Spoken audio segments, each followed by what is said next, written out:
400 సంవత్సరాల కుతుబ్ షాహీ సమాధుల గర్భంలో రహస్య సొరంగం. హైదరాబాద్లోని చారిత్రక గోల్కొండ వెనుక అసలు గుట్టు ఏంటి అనేది ఇప్పుడు నగరంలో హాట్ టాపిక్ గా మారింది.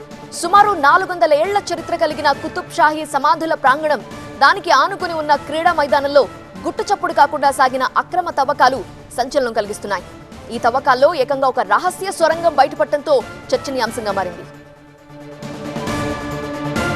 అత్యంత గోప్యంగా సాగిన ఈ తవ్వకాల్లో బయటపడిన ఆ నేల మార్గం ఎక్కడికి దారితీస్తుంది? దాని లోపల ఎలాంటి రహస్యాలు దాగున్నాయి? ఘటన రాజకీయంగానూ తీవ్ర ప్రకంపనలు సృష్టిస్తోంది. ఓవైసీ ఈ వ్యవహారాన్ని అత్యంత సీరియస్ గా తీసుకోవడంతో కార్వాన్ ఎమ్మెల్యే కౌసర్ మొహియుద్దీన్ రంగంలోకి దిగి నేరుగా పురావస్తు శాఖ అధికారులను అప్రమత్తం చేశారు. అక్రమ తవ్వకాలు ఎక్కడ, ఎవరి కనుసన్నల్లో జరిగాయి, ఆ సొరంగం స్వభావం ఏంటి అనే కోణంలో ఏఎస్ఐ అధికారులు ఆ ప్రాంతాన్ని తనిఖీ చేసి నిగ్గు తేల్చనున్నారు. Hyderabad collector CP, south west zone DCP దృష్టికి ఎమ్మెల్యే విషయాన్ని తీసుకెళ్లారు. ఎలాంటి అవాంఛనీయ ఘటనలు జరగకుండా ఆ ప్రాంతంలో పికెటింగ్ ఏర్పాటు చేశారు.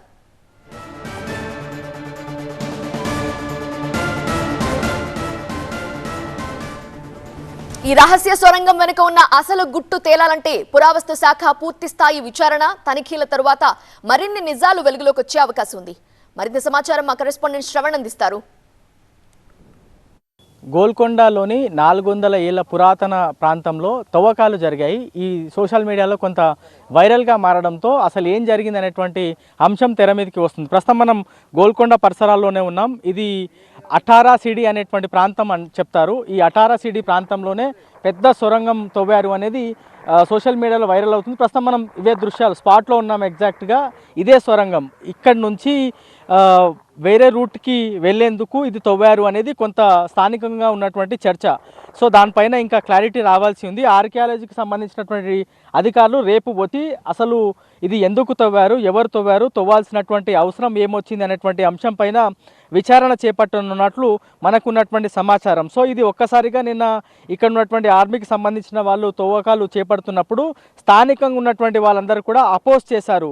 జేసీబీ సహాయంతో ఇది సొరంగం తవ్వేటువంటి ప్రయత్నం చేశారు అనేది స్థానికంగా ఉన్నటువంటి వాళ్ళ ఆరోపణ. సో మనం చూడొచ్చు, దాదాపుగా 100 మీటర్ల మేర పూర్తిగా ఈ గోతి తవ్వినట్లు, రూట్ తవ్వినట్లు మనకి ఇక్కడ ఉన్నటువంటి దృశ్యాలు చూస్తే అర్థమవుతుంది. అంటే 18 సిడి, 18 సిడి అంటే అది మనం తెలుగులో చెప్పుకుంటే 18 మెట్లుగా చెప్పొచ్చు. ఇక్కడ 18 మెట్లు గతంలో ఉండే.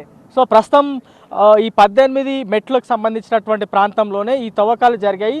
సో ఈ తవ్వకాలకు సంబంధించి నిన్న స్థానికులు అడ్డుపడిన తర్వాత ఇది తవ్వకాలు ఆపేసినటువంటి సిచ్యువేషన్స్ మనకి ఇక్కడ కనిపిస్తున్నాయి. ఈ సొరంగానికి సంబంధించినటువంటి ప్లేస్ పూర్తి స్థాయిలో ఆర్మీకి సంబంధించినటువంటి ఆధీనంలోనే ఉంది. ఒకవేళ వాళ్ళు తవ్వాలనుకున్న పర్టికులర్ రీజన్స్ ఉండాల్సినటువంటి అవసరం ఉంది. ప్రస్తుతం మనం ఆ సొరంగం చూడవచ్చు, చాలా వరకు కొంత లోపల వరకే తవ్వినట్లు మనకి కనిపిస్తూ ఉంది. సో గతంలో ఇక్కడ పెద్ద చెరువు లేదా పెద్ద బాయో ఉన్నట్లు కొన్ని ఆధారాలు ఉన్నట్లుగా కూడా స్థానికులు చెప్పేటువంటి ప్రయత్నం చేస్తున్నారు. సో తవ్వకాలకు సంబంధించినటువంటి అంశం ఏంటి, ఎందుకు తవ్వాల్సి వచ్చింది, ఎవరు తవ్వారు తెలియాల్సి ఉంది. ఏదేమైనప్పటికీ ఆర్మీకి సంబంధించినటువంటి ప్రాంగణం అయినప్పటికీ, ఆర్మీ ఆధీనంలో ఈ ప్రాంతం ఉన్నప్పటికీ కూడా వాళ్ళు కూడా పర్టికులర్ ఎస్ఓపీస్ ఫాలో కావాల్సి ఉంటుంది, పర్టికులర్ రూల్స్ ఫాలో కావాల్సి ఉంటుంది. వాళ్ళు ఎవరికి సమాచారం ఇచ్చారనేటువంటి అంశం పైన కూడా ప్రస్తుతం విచారణ అయితే జరుగుతుంది. ఈ అంశం పైన మాత్రం ఆర్కియాలజీ పూర్తి స్థాయిలో సమాచారం సేకరించి దీనిపైన ఒక నివేదిక కూడా తయారు చేయబోతున్నట్లు మనకున్నటువంటి సమాచారం. హరికృష్ణతో శ్రవణ్, టీవీ 9 గోల్కొండ నుంచి.